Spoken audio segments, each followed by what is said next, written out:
একটা সময়ের কথা। একটি ছোট্ট ঘোড়া একটা ছোট্ট বাড়িতে থাকত। বাড়ির ঠিক পাশেই ছিল একটা ফাঁকা জমি। একদিন ঘোড়া ভাবল, এই জমিতে যদি আমি আলু চাষ করি কেমন হয়।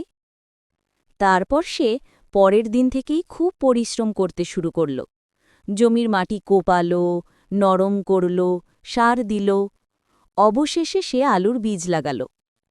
কয়েকদিন পর সেই জমিতে অনেক সবুজ সবুজ গাছ উঠল। ঘোড়া খুব খুশি হয়ে বলল, ওহ, কত আলু ফলেছে। কিন্তু একই সময়ে এক দুষ্টু বাদামি কুকুর সেখানে এলো। সে ঘোড়ার ক্ষেত দেখে ভাবল, এ তো আলু, এগুলো আমি যদি খেয়ে ফেলি। এবং সে আলুগুলো খুঁড়ে খুঁড়ে একদম নষ্ট করে দিল। এই দৃশ্য দেখে ঘোড়া ভয়ানক দুঃখ পেল। সে কান্না করতে করতে মোবাইল নিয়ে পুলিশকে ফোন করল। পুলিশ দ্রুত এসে পৌঁছে গেল। ঘোড়ার সব কথা শুনে সে সেই দুষ্টু কুকুরটাকে ধরে নিয়ে গেল।